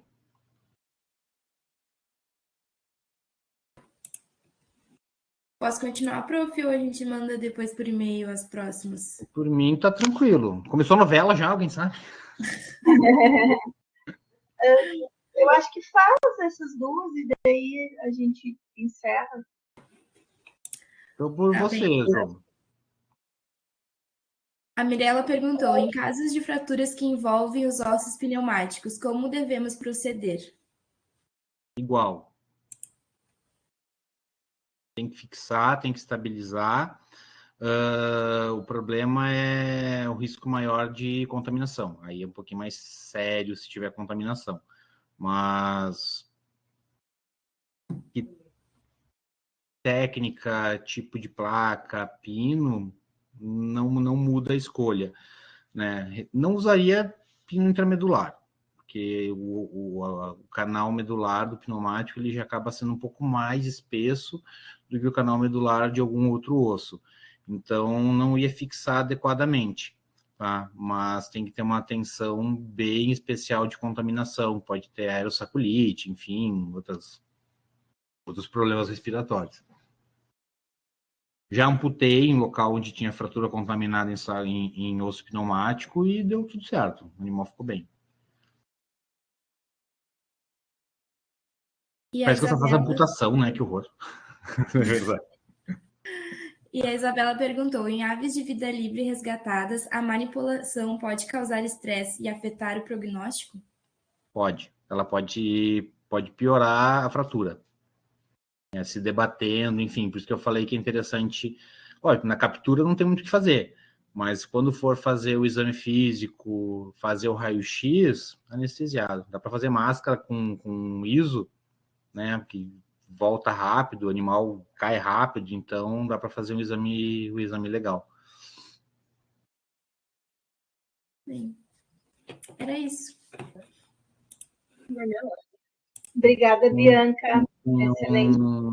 Você falando ali de vida livre, meu último pacientinho morreu na hora de reposicionar a asa. Olha que coisa triste. Era um beija-florzinho, né? Bem pequenininho. Ele bateu na janela da casa da nossa cliente, aí o cachorro foi pegar e ela resgatou o beija-flor e levou ela pra gente. Ele estava com uma das asas desalinhada, enfim, mas na palpação não parecia fratura. Né?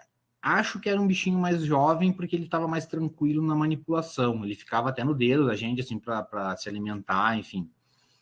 A gente conseguiu fazer o raio-x, ele tinha uma luxação em... Onde é que era? Carpo. Isso aí. Tinha uma luxação.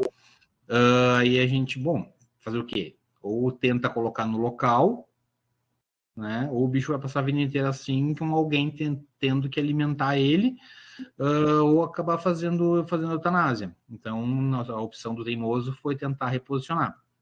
Fez o raio-x, a gente colocou ele numa caixa com plástica mesmo, com um pouquinho de ISO.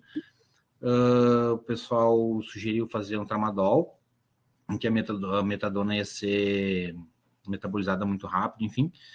Metadona não, butorfanol, perdão. A vida ia ser muito curta por causa do metabolismo do beija-flor. Aí a opção foi o tramal. A gente fez um tramal, ISO, e aí ele dormiu, o papai reposicionei. E ele veio óbito. Fez um tec. A asinha ficou bem direitinho no lugar, assim. Aí ele não aguentou. Né? Aí juntou, o animal já estava estressado, manipulação, anestesiado, enfim. A gente, o que foi o principal fator que levou ao óbito, a gente acaba não sabendo. Ali conversando com os colegas que fazem a parte clínica ali, né, eles falaram, nem fica tão chateado, porque beija-flor qualquer coisinha ele morre. É muito difícil de manter. Kleber, a Débora Onço está presente na sua palestra. Ah, é? Cadê ela? Cadê? Ô, Débora, liga a câmera aí. Pelo menos ela estava ali. Ali o nome dela. Fazer uma reunião da cirurgia. do pessoal da cirurgia. Mas beleza. Eu acho que o Fabrício